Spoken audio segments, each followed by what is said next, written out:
পুনৰবাৰ আৰচিবিয়ে এক প্ৰকাৰ ইতিহাস ৰচনা কৰিবলৈ সক্ষম হ'ল IPL 2026ৰ চেম্পিয়ন হিচাপে পৰিগণিত হ'ল আৰচিবি যি আৰচিবিয়ে প্ৰথমটো খিতাপৰ বাবে যি বিৰাট কোহলীয়ে প্ৰথমটো IPLৰ টাইটেলৰ বাবে 17 বছৰ ৰবলগীয়া হৈছিল সেই আৰচিবিয়ে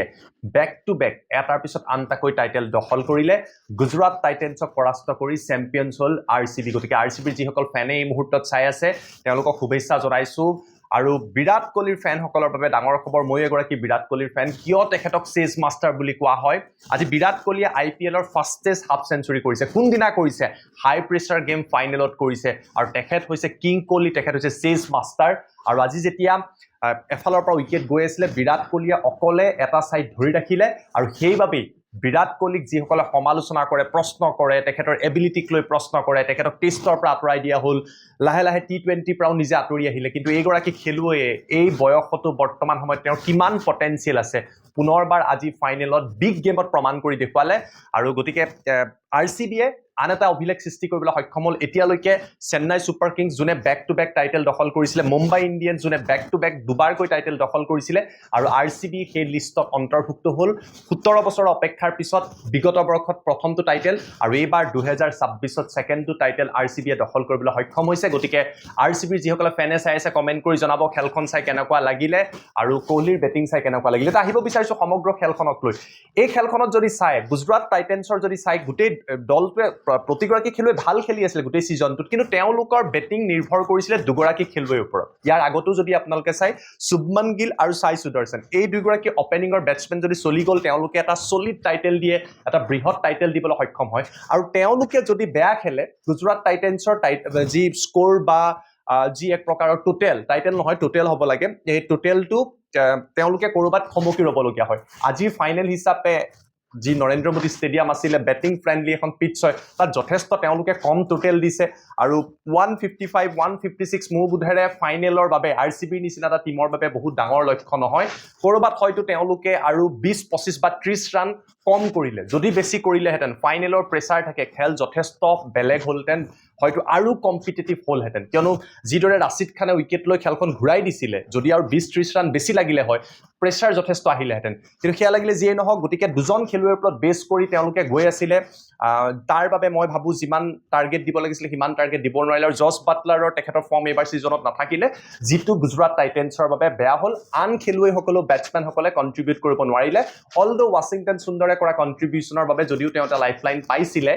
তাৰ বাবে ইমানখিনি টোটেল এতিয়া বলিঙত আহিব বিচাৰিছো গুজৰাট টাইটেন্সৰ প্লাছ পইণ্ট আছিলে তেওঁলোকৰ বলাৰ আজি যদি চাই যিগৰাকী মূল বলাৰ যাৰ হয়তো পাৰ্পল কেপো তেওঁৱে পাইছে সেয়া হৈছে কাগিছৰ ৰাবাদা আৰু সেই ৰাবাদাক বিৰাট কোহলীয়ে প্ৰথমৰ পৰাই আজি টাৰ্গেট কৰি ল'লে প্ৰথমতে ৰাবাদাৰ যিটো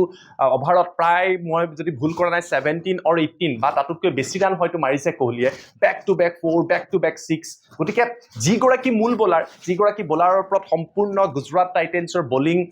নিৰ্ভৰ কৰি আছিলে সেইগৰাকী বলাৰক কিং কোহলী আজি টাৰ্গেট কৰি ল'লে ষ্ট্ৰেটেজিকলি খেলিলে যাৰ বাবে মই ভাবো খেলখন যথেষ্ট সুন্দৰভাৱে আৰচিবিৰ বাবে আগুৱাই গ'ল ইয়াৰ পিছত সিৰাজে আজি ভাল বল দিছে নো ডাউট সিৰাজ মহম্মদ সিৰাজে তেওঁৰ কোটা যদিও সোনকালে শেষ হৈ গ'ল সিৰাজে ভাল প্ৰদৰ্শন কৰিছে ফাইনেল হিচাপে এটা উইকেটো তেওঁ পাইছে ৰাছিদ খানে দুৰ্দান্ত প্ৰদৰ্শন কৰিছে বুলি ক'ব লাগিব এটা অভাৰত দুটাকৈ উইকেট লৈ লৈছে প্ৰথমতে পাটিদাৰ তাৰপিছত কৃণাল পাণ্ডিয়া গতিকে ৰাছিদ খানো ভাল কৰিছে কিন্তু গৈ গৈ কৰবাত নহয় কৰবাত সেই 20-30 ৰান কৰবাত কম হোৱাৰ বাবেই আৰচিবিয়ে জয়লাভ কৰিলে আৰু গুজৰাট পুনৰবাৰ ৰানাৰ্ছ আপ হৈছে অৰ্থাৎ গুজৰাটে এতিয়ালৈকে তিনিবাৰকৈ ফাইনেল পাইছে যদি মোৰ ভুল হোৱা নাই ভুল হ'লে কাৰেক্ট কৰি দিব এবাৰ তেওঁলোকে জিকিছে হাৰ্দিক পাণ্ডিয়া কেপ্টেইন আছিলে এবাৰ হাৰ্দিক পাণ্ডিয়া আৰু তেতিয়াও কেপ্টেইন আছিলে CSK লগত ৰানাৰ্ছ আপ হৈছে আৰু এবাৰ আৰচিবিৰ লগত ৰানাৰ্ছ আপ হৈছে গুজৰাট নতুন দল কিন্তু তিনিবাৰকৈ ফাইনেল পাইছে এবাৰ জিকিছে আৰু এবাৰ ৰানাৰ্ছ আপ হ'ল কিন্তু আৰচিবিৰ বাবে এটা ট্ৰফিৰ কাৰণে ইমান ৰবলগীয়া হৈছিলে আবেগিক হৈ পৰিছিলে কোহলী যোৱাবাৰত কান্দি উঠিছিলে সেই আৰচিবিয়ে ৰাজাত পাটিদাৰৰ নেতৃত্বত আৰু এটা ট্ৰফি লৈ আহিবলৈ সক্ষম হ'ল অৰ্থাৎ ৰাজাত পাটিদাৰ মই ভাবো অধিনায়ক হিচাপে এটা আশীৰ্বাদ হৈ পৰিল আৰচিবিৰ বাবে যাৰ বাবে আৰচিবি পুনৰবাৰ চেম্পিয়ন হ'ল আজি আৰচিবিৰ বলাৰসকলৰ কথা ক'ব লাগিব দুৰ্দান্ত প্ৰদৰ্শন কৰিছে Bhuvneshwar Kumar what a bowler মানে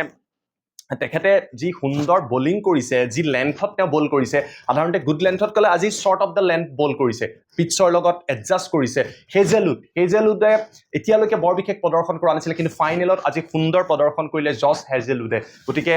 ৰাছিক দাৰৰ কথা ক'ব লাগিব নতুন বলাৰ যুৱ বলাৰ ৰাছিক দাৰ সালাম তেওঁ আজি যথেষ্ট ভাল প্ৰদৰ্শন কৰিলে ফাইনেলত মোটামুটি ক'বলৈ গ'লে বলিং সেকশনত আটাইকেইগৰাকী বলাৰে ভাল প্ৰদৰ্শন কৰিলে যাৰ বাবে ইমান এটা টোটেলত বান্ধি ৰাখিবলৈ সক্ষম হ'ল আৰু আৰচিবি পুনৰবাৰ চেম্পিয়ন হ'ল গতিকে আজি খেলখন চাই কেনেকুৱা পালে আৰচিবি ফেনসকলক শুভেচ্ছা জনাইছো গুজৰাটেও ভাল খেলিছে তেওঁলোকো